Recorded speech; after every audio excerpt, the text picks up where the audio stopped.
Orang yang sakit hati gampang kena penyakit. Jangan dicoba loh, saya cuma beritahu. Maka itu buat kami, kalau kami melayani orang yang sakit pasti ada.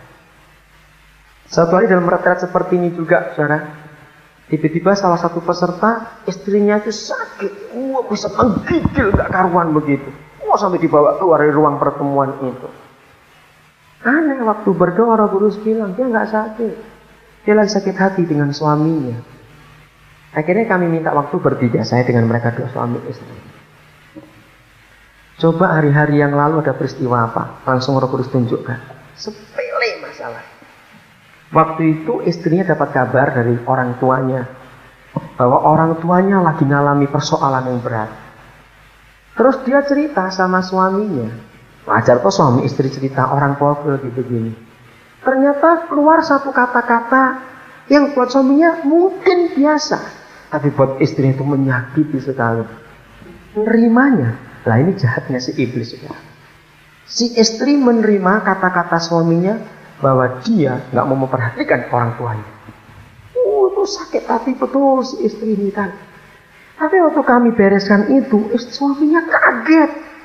Loh, aku nggak pernah ngomong seperti itu. Dia kaget betul, saudara, sampai dia minta maaf. Tapi itu sengatanya. Nah, maka itu hati-hati, saudara. Sesempurnanya seseorang, ada orang berkata apa orang paling baik, apa orang paling benar, tetap punya cacat dan kelemahan. Dengar baik-baik yang namanya orang itu. Kalau nggak salah dengar, salah omong. Ya atau enggak? Hafalkan ini. Yang namanya manusia itu, sebaik-baiknya manusia itu, kalau nggak salah dengar ya salah omong. Omongnya dihati-hati supaya nggak salah, kupingnya yang salah. Kupingnya dipaksa supaya dengar betul, ngomongnya salah. Itu orang. Betul nggak lah? Iblis sering make di daerah ini. Maka itu saya ingin berkata kepada panitia, betul. Kalau tahun depan ada retret lagi, jangan sampai ada ribut lagi. Tonjok. Bukan tuan lo, saya nonjok lo. Apakah bosan begitu? Ayo, hentikan. Sadari taktik iblis, sadari strategi iblis. Suami istri, jaga juga. Orang tua dengan anak, jaga juga masalah ini. Kalau nggak salah mulut, salah kuping. Kalau nggak salah kuping, salah mulut. Sudah pasti yang namanya orang pasti begitu.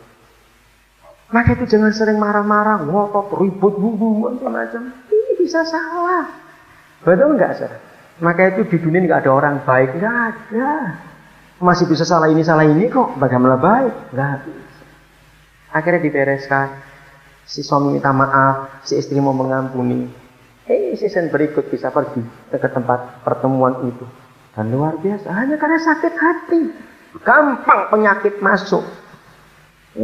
Lihat saja. Hati ini harus dijaga. Jangan sampai kita mau menyimpan sakit hati ini, kudus, hati ini dikuduskan. Hanya menyimpan hal-hal yang baik yang dari Tuhan saja. Amin. Betul mau mengampuni?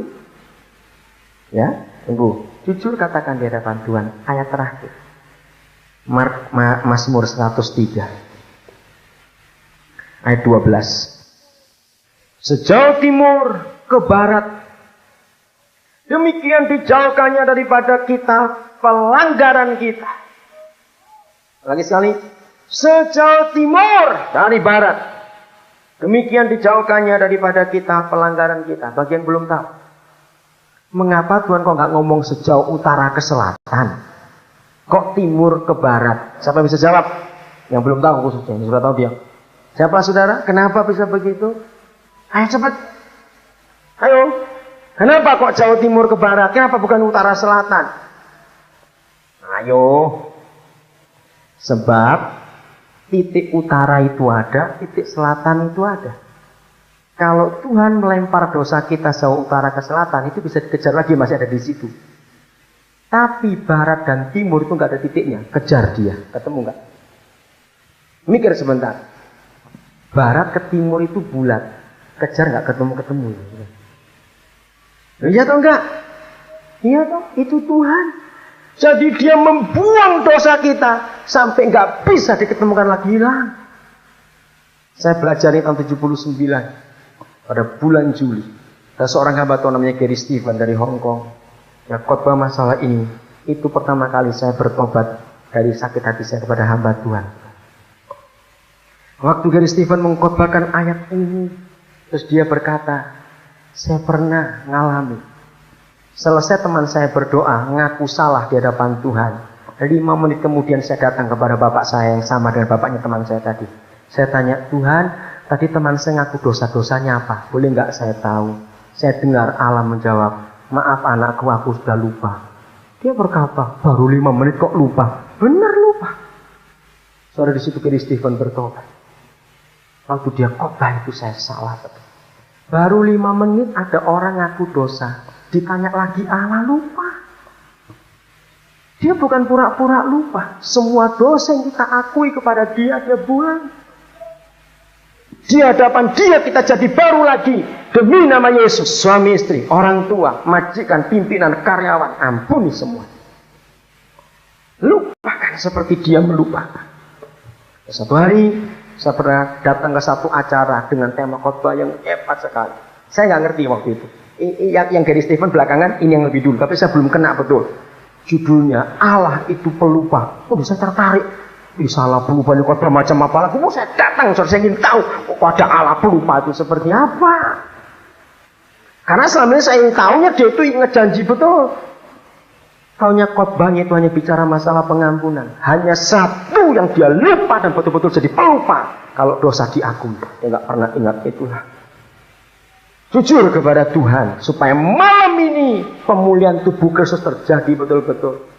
Saudara, akibat yang paling dalam. Kan dari pagi saya selalu bicara akibat dari kemarin. Pertama kita dipulihkan untuk Yesus supaya jadi anggota tubuhnya. Dari siang kita belajar kita dipulihkan supaya kita berguna untuk lingkungan kita.